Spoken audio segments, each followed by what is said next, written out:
So where do I find Jeff? He's back. On the side. I'll take you there. 06, 05.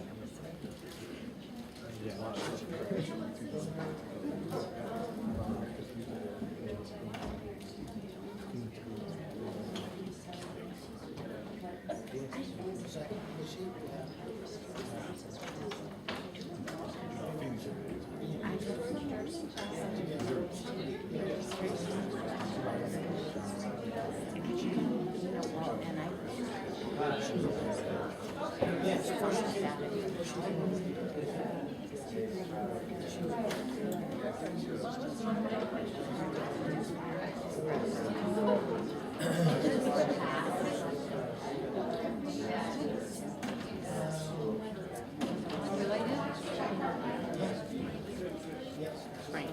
2 hours down, 3 feet. Cheesecake.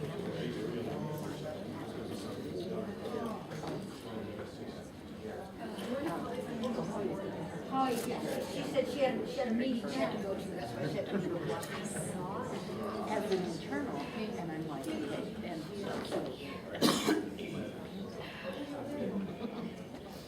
If you can make your way back in, we'll be getting started shortly. Thank you.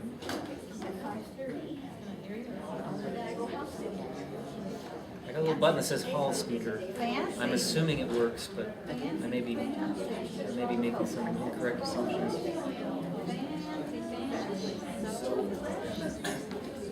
The other things that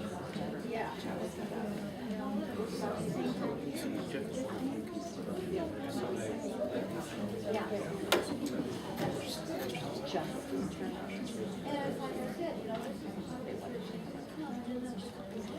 So, you know, like that. And the other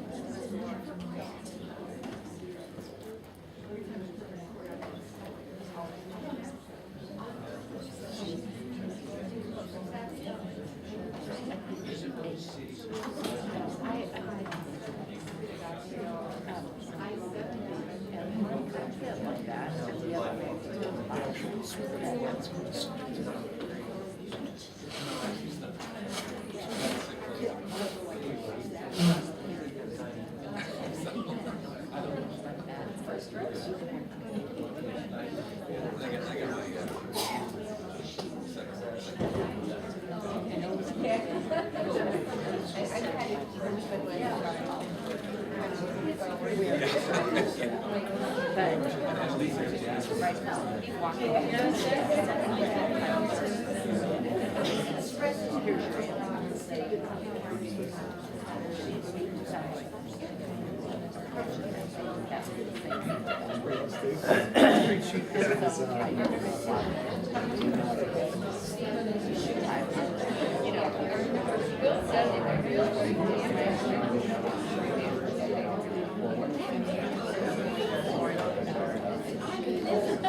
I've got a notepad thing on my Android, but my battery is full, so I can't even take pictures. It's also my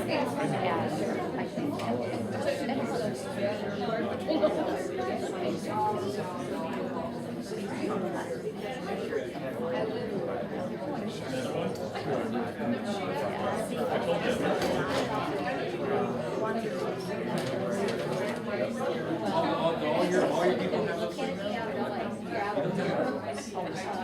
Yeah, we've been there a couple times.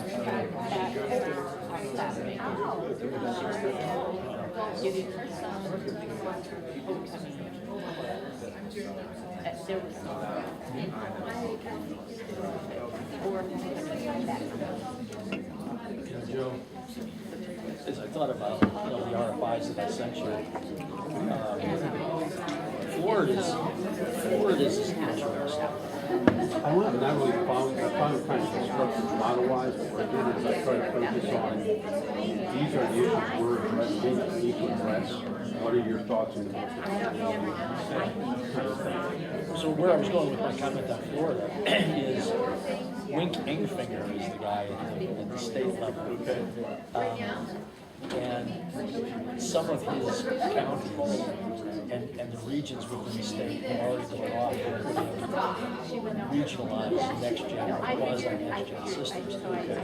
So what Wink is trying to do is to make it easier for all the carriers in the state to come in one place. Take care of the working towns. When the music stopped, they didn't have a chair with one of them. But to allow for the technology in the regions, to let them go off with what they did. So he's got a high number, the richer areas have got their own systems, the poor ones stay within that own systems. So, as you put yours together, I don't know how you describe some of the services. Okay, we're gonna go ahead and get started. How was lunch? Comes through Is it good? what he wrote. Good. It's knowing. It's hard to go wrong with the situations, situation. really. Those of you at home, I don't know what you ate, so. So next up is Joe Benkert. He's here to talk about his organization, the 911 Colorado Foundation. And Joe, I'm going to go ahead and turn it over to you and let you take off. We've had kind of a good year this year. We got a $10,000 donation from combined Goldman Sachs, Delphi Capital, and NextNav Corporation. And we're going to use that to try and do some more public information advertising on behalf of the 911 community to try and get that organized, and also to put together presentations to community and business organizations about 911 and emergency notification services. We've put together a presentation committee, and Jeff Irvin from Jeffco has been helping us with that in doing a survey, and he's going to address that. After he's done, we're also assisting this NG 911 steering committee with having CU grad program students evaluate the responses to the RFI that's being done by the steering committee and do some independent research. And one of the directors of the foundation, Dean Nelson, is going to help supervise them, and he'll speak after Jeff does. And Joe, just if I could put you on the spot just for a minute here, it might be helpful if you could explain the purpose of the foundation and why it was established and what all you folks do.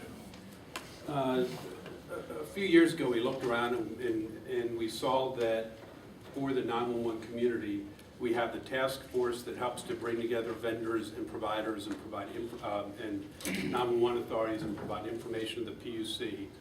We also have the resource center that helps to provide information to the 911 authorities and PSAPs, but we don't have any outreach to the public and coordinated public education.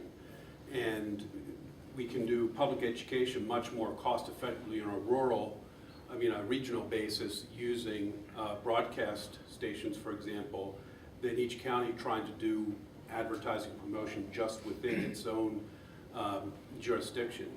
And that's why we founded the foundation. We're also hoping through our efforts to be able to raise funds that we can help make grants and help some of the more cash-starved, smaller authorities improve their facilities through a grant program. We're still working on that part, and hopefully through our messaging projects, we'll start being able to develop that part of our operations. And so the foundation put together this survey that has been disseminated. Response hasn't been great. We're hoping to get, they're hoping to get a lot more response to this, but some pretty interesting questions that we'll derive some data from to hopefully Here, I'll operate this way. help us with seeing how, kind of operationally, how the centers across the state operate. So, first of all, being when to call 911, when not to call 911, when to call 911 versus when to drive a person to a hospital, importance of first aid until first responders arrive. Some of these questions, in our minds, being in the metro area, what have you, there's no question as to what the correct answer is or what we feel the correct answer is, but it varies depending upon where someone lives in the state, what the availability of services is, what their level of knowledge for what 911 might be is. So I think it'll be interesting to gather this data and take a look at it. I won't step through each one of these questions individually. What happens is as you go through this survey, it'll collect these answers either in the selective number form, or there's an opportunity to also put in narrative if you'd like to explain, perhaps in detail the answer to your question. And then the foundation will gather all that information up and put out a report eventually. So my role in this, I've just been kind of facilitating meetings for the foundation. They've asked me to, as a person who's involved in the field, to help them with information, provide information for them. One of the hopes is that somehow we can get together materials and perhaps even funding or what have you for a speakers bureau, which is something that I particularly would like to see the ability to have happen. I don't know what that means, whether that means funding available for dispatchers and folks to travel and be speakers throughout the state or elsewhere. We're kind of discussing that, and that's one of the ideas of things that are being kicked around. So the foundation is looking for projects. If there are needs out there, particularly in the rurals that are needed, please step forward and let Joe know, because they're looking for projects to entertain. So anything else, Joe, that you want me to go into in detail with regard to the survey? And if you haven't seen this, feel free to send me an email. We can get this to you, make sure that it's going out to everybody out there. So. And so far, it's just been sent out by email. I've sent it out at Joe's request to my email list, but since it's now part of the summit, I'll also put a link to it on the 2012 911 Issues Summit page on the Resource Center website. And I apologize, I've been losing my voice in the afternoons for some reason, so bear with me as I croak along up here. Any questions for Jeff?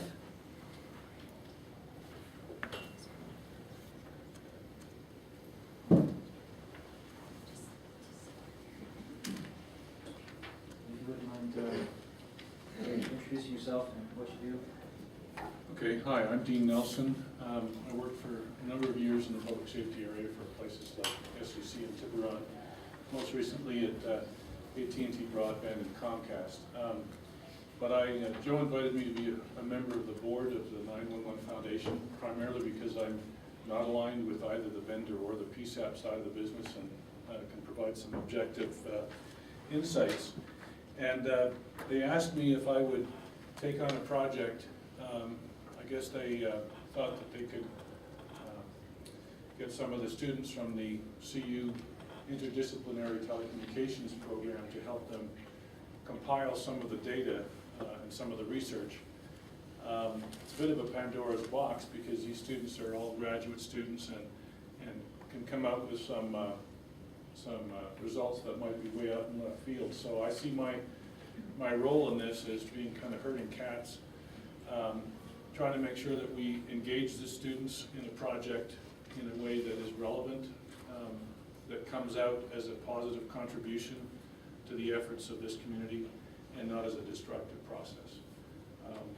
Sometimes students can be way off in left field, and obviously the CU would like to do some sort of a public policy announcement sometime in May as to what the outcome of this project that they want to do is.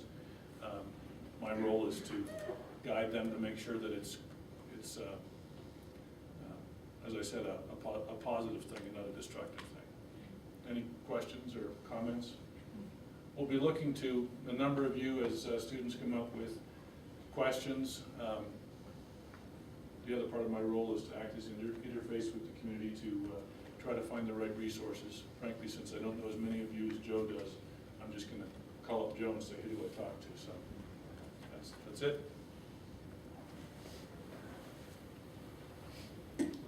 Thank you. Joe, do you have anything else for the foundation? No. Okay.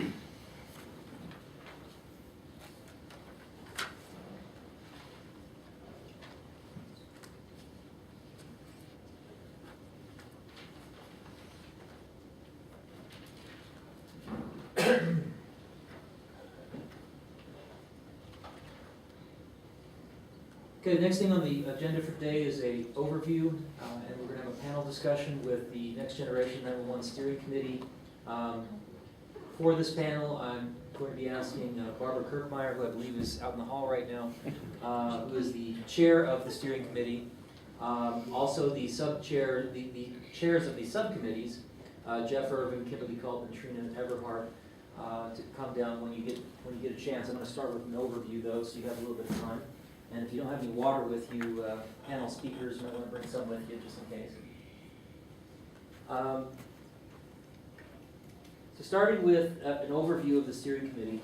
I know a lot of you are already familiar with it, so I'm going to try not to spend too much time on the basics, but this is meant to catch everybody up to the same point to understand what the steering committee is and why it exists and how it came to be. The purpose of the steering committee, and this is from the bylaws, is to provide oversight for the transition to Next Generation 911 in the state of Colorado.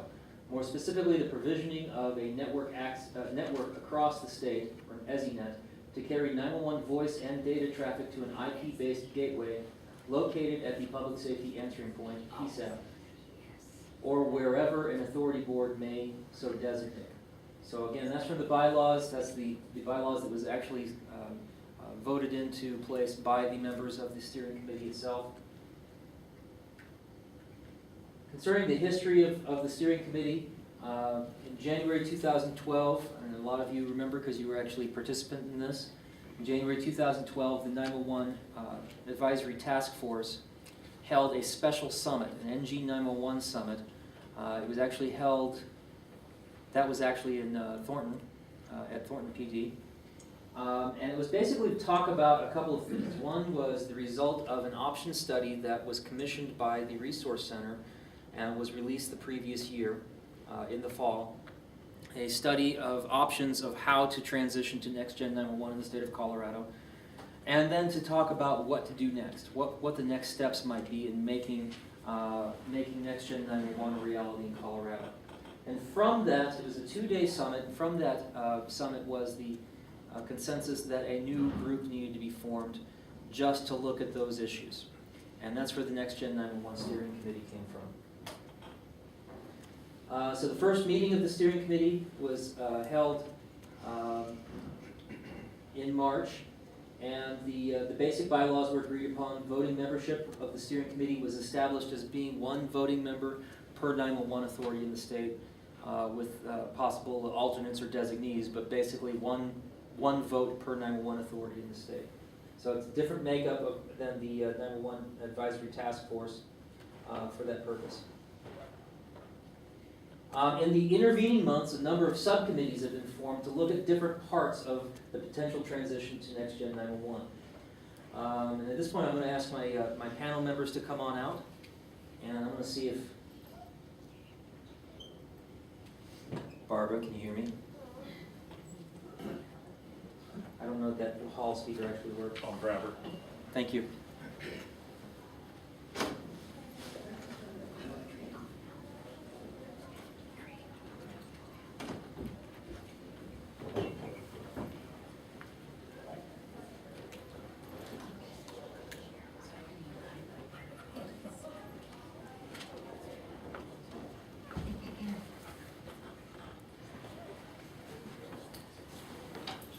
Joe gave us extra time, so it's pretty cool. Hello. Hey, where's Kimberly? I don't think Kimberly's going to make it. Okay. How are you? Good? So, is it 1:30 already? No, we're running a little ahead. Okay, great. Want me to sit in the middle of you guys? Sure. All right. Keep them separated. Okay. So as I was saying, the Next Gen 911 Steering Committee, they elected officers. Barbara Kirkmeyer is the chair of the 911 Steering Committee. And then following that, the Steering Committee created a number of subcommittees to look at specific issues about Next Gen 911. The BESP subcommittee is chaired by Jeff Irvin, and it was created to examine regulatory issues surrounding a transition to Next Gen 911. A governance and funding subcommittee was created to examine the as you would think, the governance and funding issues surrounding NextGen 911. How are we going to manage it? How are we going to pay for it? And Trina Everhart is the chair of that subcommittee.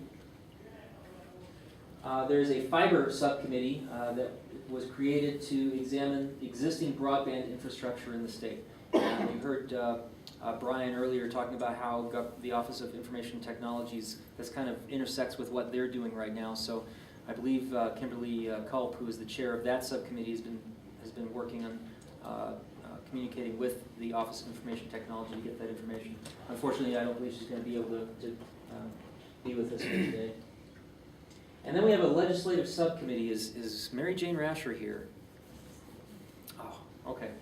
Well, there's a legislative subcommittee that is actually a joint subcommittee of both the steering committee and the 911 task force that was created to look at actual legislative language that may need to be introduced in future legislative sessions in order to make NextGen 911 work in Colorado. Because it's a joint subcommittee with the 911 task force, it's also going to be looking at other issues, not necessarily restricted to NextGen 911, but we'll be focusing on legislative issues. And one thing I recently added to the steering committee page, by the way, there is a steering committee page. If you go to the Resource Center's website, co911rc.org, on the left-hand side of the page, there's a link that says NG911 Steering Committee. And if you click on that page, there's a lot of information about the steering committee. You can read past minutes. You can read information about the various subcommittees. But I've also added a document called the Colorado 911 Stakeholder Organizational Chart, basically just to help keep track of all these subcommittees, right? Because it can get a little bit of an alphabet soup, or it can be a little confusing to people who haven't been part of the process up till now. And we want people to be able to jump in and participate whenever they're able to do that. So it's kind of hard to see from back here again because the screen's so far back. But you can see at the top of the top line here, you've got the Colorado Public Utilities Commission, which does have some statutory responsibility for 911 delivery in the state of Colorado. Local 911 authorities, local PSAPs, local responding agencies and political entities. Those are all really the primary stakeholders in 911 in the state of Colorado. The Public Utilities Commission, in turn, also has a 911 advisory task force that answers to it. Jeff Irvin is also the chair of that organization. And it was from the task force. What's that? What were you thinking? I just told him congratulations. Oh, yes. On more than one committee is always a good thing. And it was from that task force that the steering committee was created. So, although the steering committee does not answer to the task force, they're sort of peers in a way. From the task force, you can see there's also the 911 Resource Center, which is my organization. My board of directors is actually appointed by the 911 task force. The joint legislative subcommittee, actually you can see lines from both the steering committee and the task force to that one because it is a joint subcommittee. And then you have the other subcommittees, the BESP subcommittee, governance and funding, and fiber. So if you're ever curious as to what organizations are currently out there, fairly soon, we'll talk a little bit more about this later today. There's a new committee that's forming to look at training standards in the state, and they'll probably be added to this chart as well. So that brings me to my panelist discussion. Let's see here, I have some questions here. And before I do this, I've got some questions that I've written to help keep the conversation going, but I don't want this to be something that you guys sit and listen while we talk. So I want to give you the opportunity to ask any questions that you might have about the steering committee, what its goals are, where it's going, and so forth. And I may have to get it going, right? Yeah. Oh, So, Darrell, I was just gonna say, Mike, wouldn't that be I think it'd be a good idea just to have that come out for the entire group so that everybody does know what those goals are. If Okay. Barb or Jeff or any one of them would like to talk about that, how did it come about and why and what are we looking at? Just to give the whole group an oversight. okay. Well, that kind of goes into one of the questions I have here for Barb. What would you consider, why don't we go back? What do you see the original purpose of the steering committee to be? Sure. And maybe I'll go back even about a year or so ago. when I first started getting involved in having some understanding of this. So I currently serve as the chair of Weld County E911 Authority Board. I'm also a Weld County Commissioner.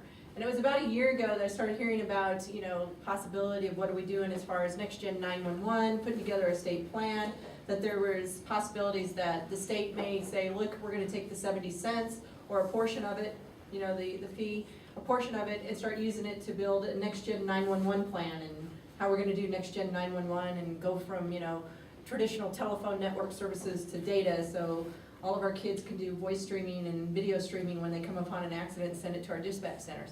Well, obviously that raised a whole bunch of concerns for me, because in our county, with dispatch and communications, the E911 board pays for about a third of what's needed to do communications and dispatch. The rest of it falls quite hardly, mostly onto the county, and then also the city of Greeley and some of our other municipalities pay into it as well. But E911, the fee that we get, no way nearly comes close to paying for the communication services in our county. So having folks at the state level, like legislators and folks in the executive office, start talking about how they want to take that fee really deeply concerns us at the county level. Pretty much in any area that they want to do that in, but really specifically in this area. So I think it was about that time I saw an invitation to this task force. Now, granted, I've never been to any of the task force meetings, but I saw a meeting, there was a task force meeting in the city of Thornton that I went to. And from there, out of the task force, we created this steering committee, if you will. Or actually, the next month, the steering committee got created when a group of folks met, again, task force, and then at that task force meeting, talked about putting together this steering committee. So, and that was about April or May of this year that we met up in Fort Collins. And the group actually, after very lengthy discussion, came up with a goal and the vision of this 911, Next Gen 911 Steering Committee. And I'll just read it to you. It was to focus on the delivery of 911 to the various PSAPs or designated gateways in an IP format following the I3 standard. So that's the scope and the goal. At that point, and we're still pretty new here as a steering committee, but at that point we talked about that who would get to vote, how would we get this group together. Daryl's been very helpful along with several other folks who are sitting in this room. We talked about that we would have a voting group where it was people from the E911 authority boards who we'd ask them to designate someone to this steering committee, and that it would be those folks that would be able to vote. Obviously, we encouraged all of our vendors to attend all the meetings because they're a very important and intricate part of this. And then we started talking about, and as you saw up there, we created some subcommittees to one, because there's people like me sitting in the room that don't have anywhere near the experience and understanding of the E911 system or the 911 system like Jeff does or Trina does, to really start working through in these subcommittees what kind of recommendations we would come to. So I think our goal lies within some of these subcommittees and what they're trying to produce. But specifically, we talked about governance of the 911 system, the Next Gen 911 system throughout the state of Colorado, that we think that should be at the local level. And then also, we talked about the funding and how would that be divided up, or how would we work out to assure that we would have funding, and then also to ensure that we would have 911 capability available throughout the state. Jeff, did you want to, or Trina, you want to add to it? No, that's good. I guess not. Any follow-up questions? So this is for the sub-chairs. Since we only have 2 of you here today, you're going to have to answer for the others, I suppose. Okay. But the question is, how would you describe your part and the part of your subcommittee in the steering committee process? Okay, so again, this is Jeff Irvin. I'm chairing the BESP subcommittee, Basic Emergency Service Provider Subcommittee. And one of the first things that we were tasked with doing was trying to come before the committee, the steering committee, and do kind of a Next Gen 101 to kind of bring the folks that don't have familiarity with I3 and where we're going with all of this kind of up to speed and define some of the acronyms and the language and what have you. So that was our first task that we undertook to do that. And then we started really getting together and looking at some of the questions, recommendations to the steering committee as to how to move forward, predominantly with the issue with the issue of the basic emergency service provider and what our relationship moving forward will be. You know, it's kind of like gazing into your crystal ball. You don't know whether, you know, we'll continue with a single BESP as we have now, the predominant one being CenturyLink, and Intrado also is a BESP, though they provide substantially different roles.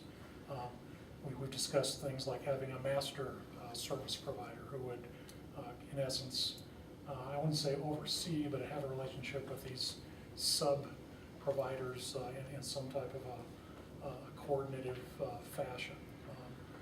The thing we found out as we dug into it deeper and deeper, and we had a lot of input from industry, the folks that are participating with us on the committee. Microphone closer to you, so people can hear you better. The folks that are, can you hear me okay now?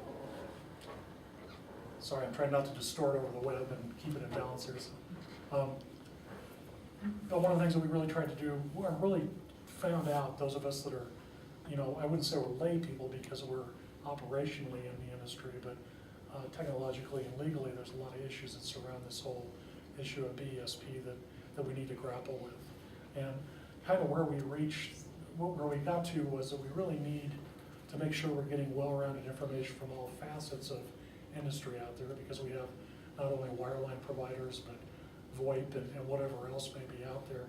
So we talked about, well, maybe what we need to do is to write a simple RFI that we push out there as the committee, steering committee, and seek information back from industry as to what they would recommend or how we proceed forward on this idea of having this statewide network and implementing this next-gen standard. So that's kind of what we've been doing in the BESP committee, and now we're looking at, you know, can we get a simple RFI written, get it pushed out.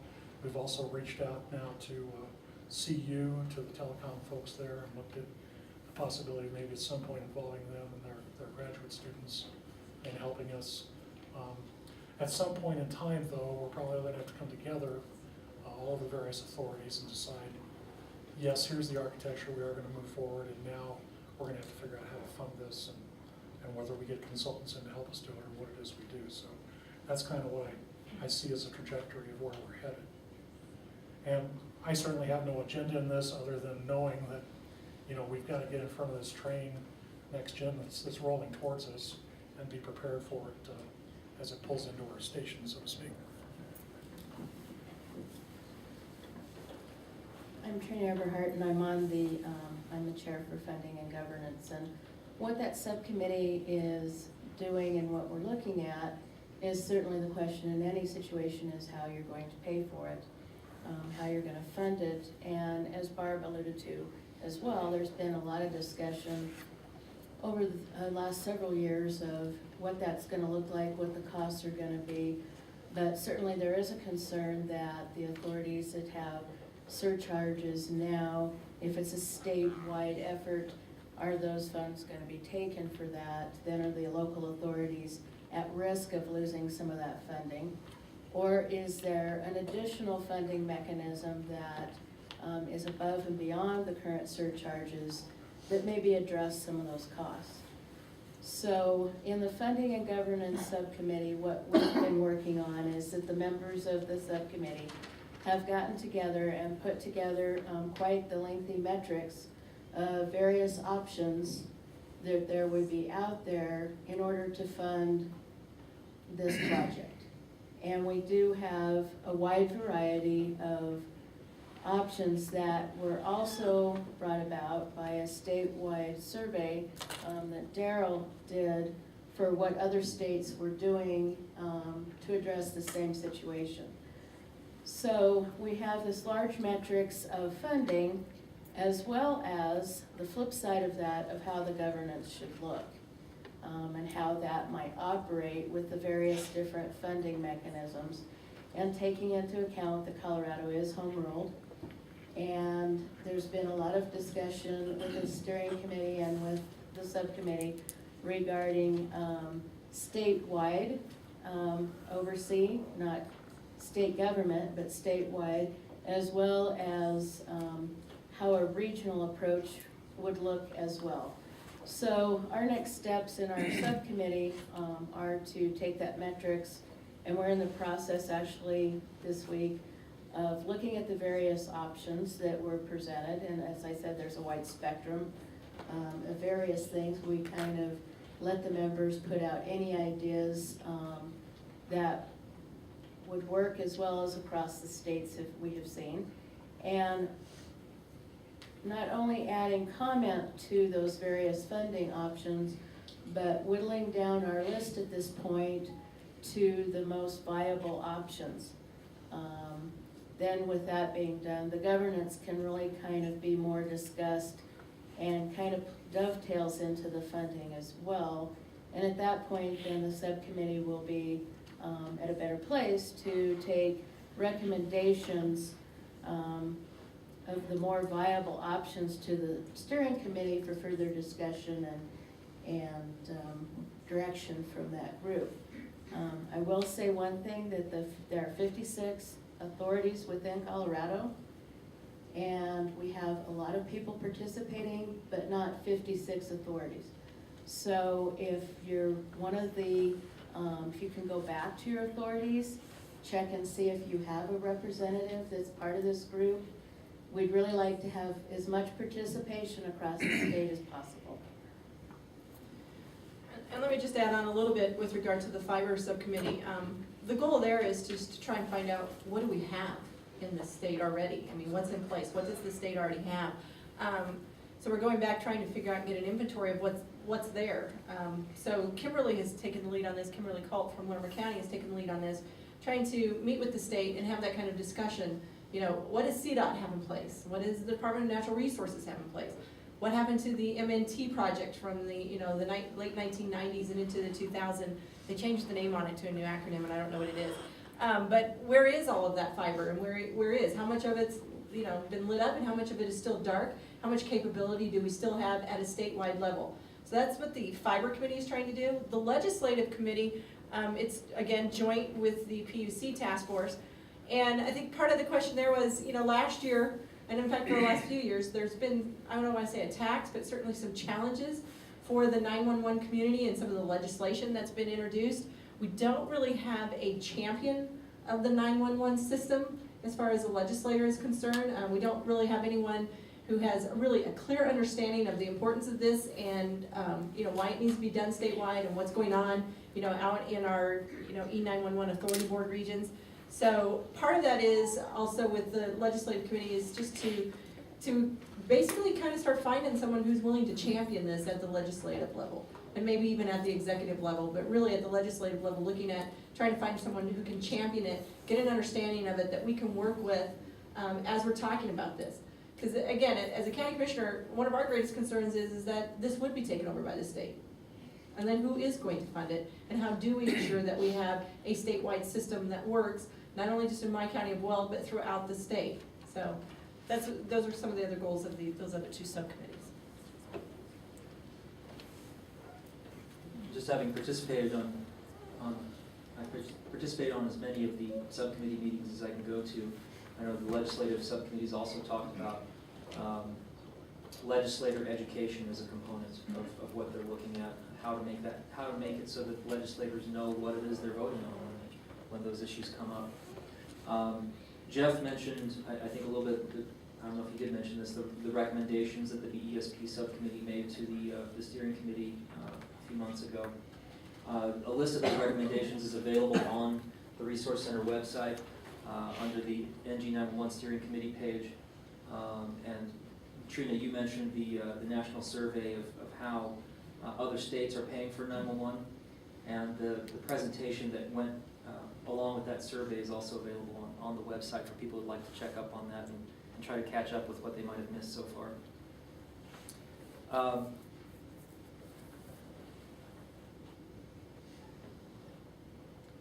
This one's for Barb. Each 911 authority is a voting member on the steering committee, but the meetings are open, and we also get a lot of participation from the private sector. How important do you think that is to the process, and what do you think those participants bring to the table? Okay, this is easy. Very, very important. And really it is. It's important that the industry is present, so that we get some good understanding of what's going on at the industry level and what's going on throughout the industry. And not only are the recommendations on the Next Gen 911 Steering Committee webpage, but also this whole presentation that Jeff put together way back, I think it was probably, it must have been April or May timeframe, that's on there as well. And I would encourage you all to go through and look at that, because if you don't know anything about rate averaging or what's going on with BSP, I mean, I had to learn what all these acronyms were, because they mean something totally different in human services or in transportation. So I would go on there and read through that whole kind of PowerPoint that Jeff's team put together along with the recommendations, because it's very educational and very informational. But it's very important that the vendors and the industry folks are there. It's also, as Trina already mentioned, extremely important that we get as many participants as we can from the E911 Authority Board community. Because this will address, I mean, this will impact probably funding at some level. And how is it going to be governed? And if you don't know anything about rate averaging, you definitely need to be coming to these meetings and start participating with us. The stronger voice that we can have in the E911 community, the better off we'll be down at the state legislature and with the executive branch. You want to add to that, Amy? Okay. Any questions? Gonna make me keep going with my pre-programmed questions? Okay. He didn't give these to us ahead of time, by the way. He I was hoping- promised. I was He hoping- promised he would. Yeah. I was hoping we'd get a lot of questions from the audience, but it hasn't happened. One of the things. Hold on to them. They're like secret questions. Secret questions. One of the things that I've noticed from participating in the different subcommittees is that it seems like almost every question that a subcommittee tries to look at is dependent in some way on a decision that's currently being considered by another subcommittee. It seems like every decision is intertwined with 2 or 3 other decisions. And I see you already nodding your head. So my question was, have you found this to be the case? And has it made it difficult to make progress? And how do you handle that? The fact that there are all these intertwined decisions that depend on other outcomes.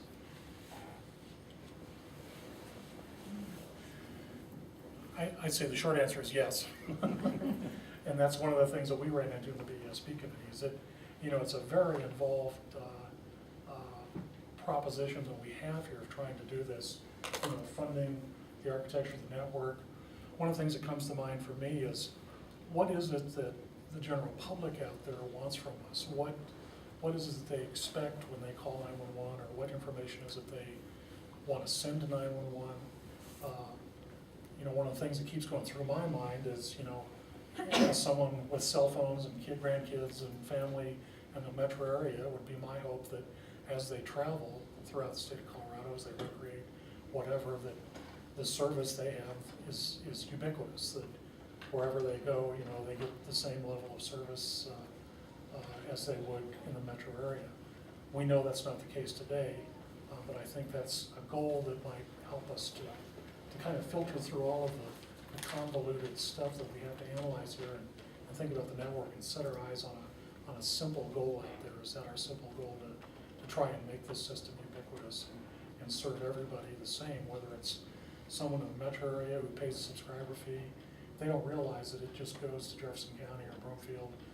When they travel somewhere and they recreate, they expect that they're going to get the same level of service that they get here. It would be hard to explain to them why it's different in those 2 places. So, those are the kind of things that I think we need to be attuned to and use as motivation as we work through this process. I know that's a little bit of a soapbox I got off of, but I just wanted to get that out before the day's over. I don't think the intertwining of the committees and the issues that they face have hindered the process, but I think that anyone on the subcommittees have to be mindful of those other aspects that I think we're all pretty well aware that none of the decisions are in a vacuum. None of the decisions are just isolated, that certainly a decision that's made on the funding committee is going to affect the whole. And I think that all the committees just have to be very mindful and kind of keep up on what all the other pieces of this, all the other subcommittees are doing, so that good, educated and informed recommendations can be made back to the subcommittee. So I don't think it hinders it. It's all good information. I just think you have to be very mindful that that's an issue. And I would agree 100% with Trina. And the subcommittees actually aren't making, they aren't making decisions, they're making recommendations that come back to the group as a whole. So I think we all understand that they're intertwined. We were just trying to figure out how to be able to focus on different portions of it that are extremely important, and then come back to the whole group and have that discussion. Because there's no way we would get through all the stuff at our steering committee meetings that they're getting through at these subcommittees. I mean, because there's just a lot out there to discuss.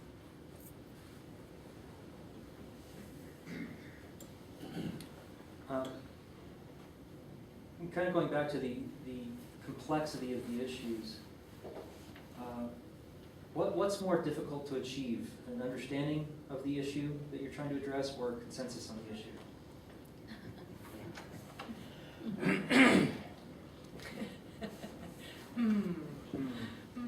I don't perceive that consensus has been that great an issue in this steering committee. Certainly, the folks that are participating, we seem to have some very good dialogue, and it feels like we're making progress. It's just, it's a big subject to tackle, and of course, we'll find out how well we work together when we get down to, as Trina mentioned, the funding issue. That's going to be how we figure out how to fund this thing that we're trying to accomplish, and how do we grow it? Do we grow it all at once on a date certain, or do we grow it slowly?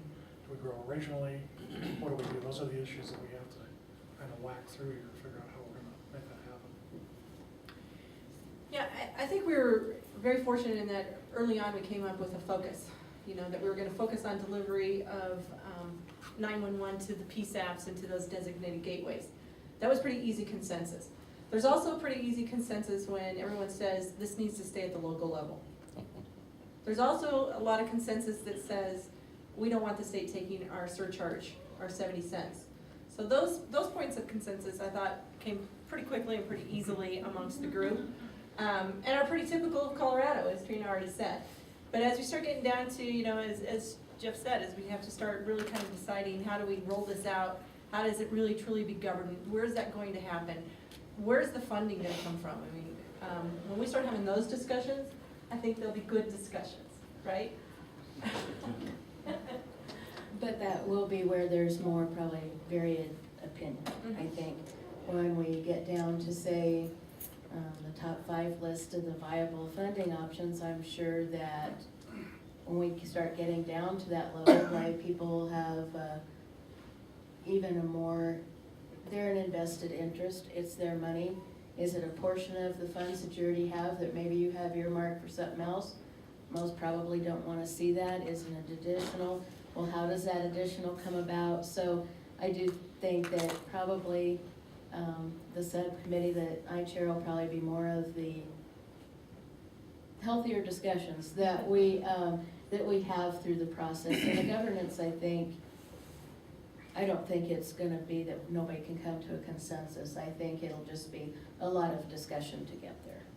So, and I haven't found that even in our discussions at our last call on Friday with my subcommittee, that when we were talking about governance, there was some, I thought, good dialogue back and forth of what people would like to see, and it may even come down to being kind of a combination of thereof, so.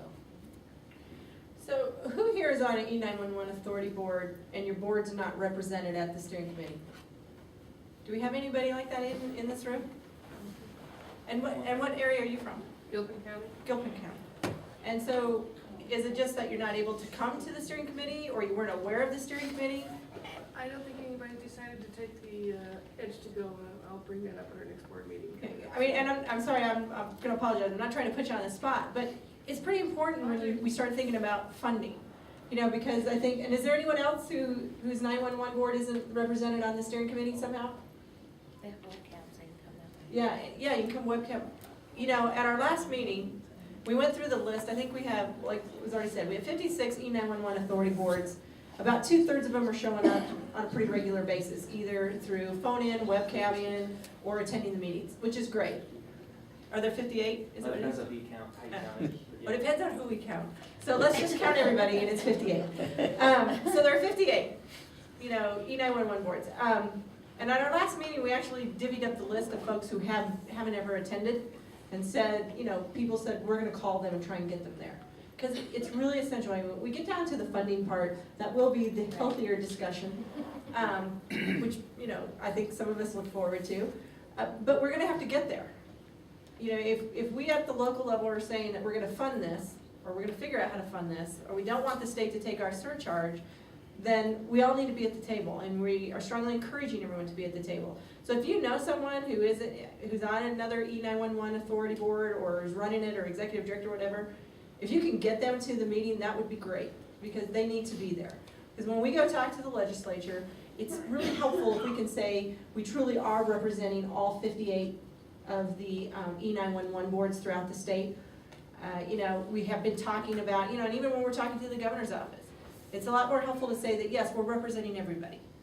You know, it may have taken us a while to come to some of these decisions, but we came to them together.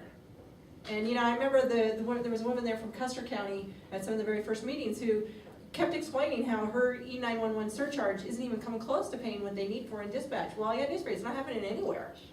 So the last thing we need to do is for the state to say, oh, we're gonna take 20 cents or all of your surcharge or some portion off the top kind of thing. So, you know, really, we need you there as we move through this whole process. And we have a question over here. She's good.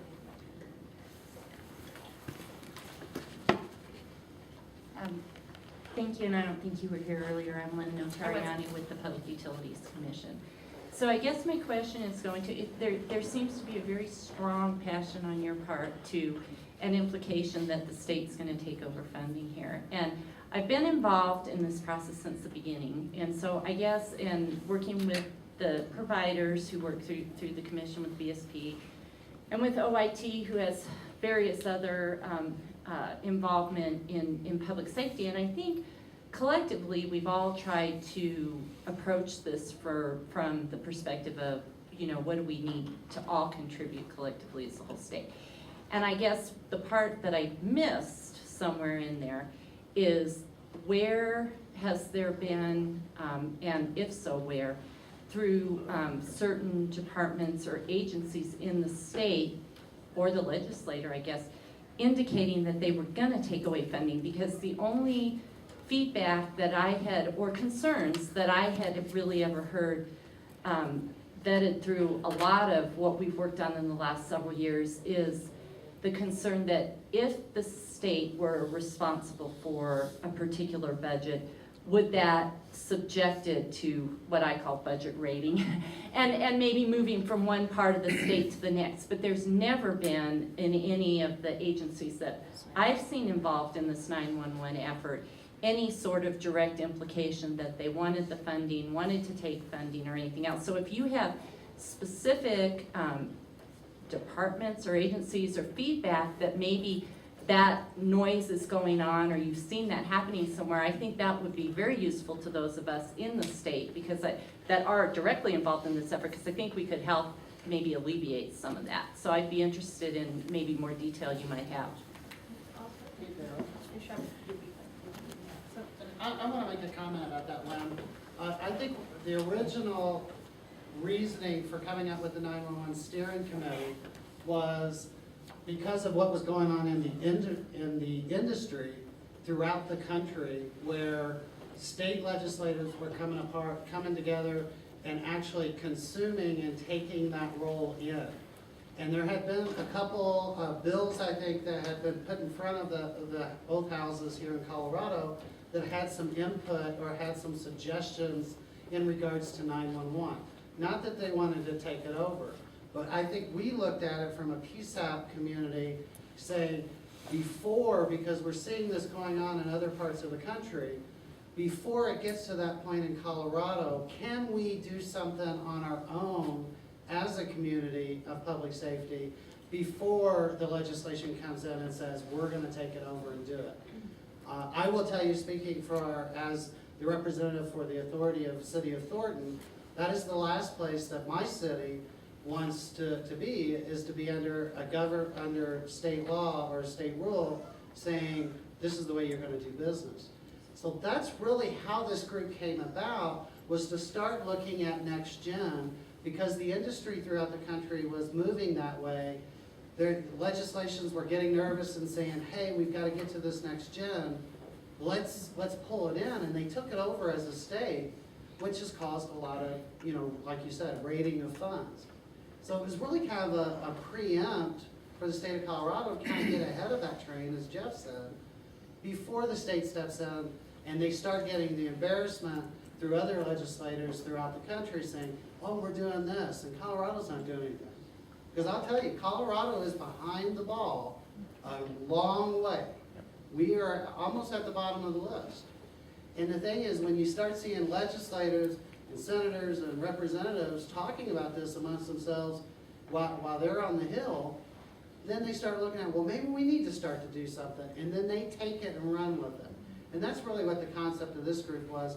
Can we come up with a solution ourselves and maybe go to the state and explain to them what we're doing as a public safety community?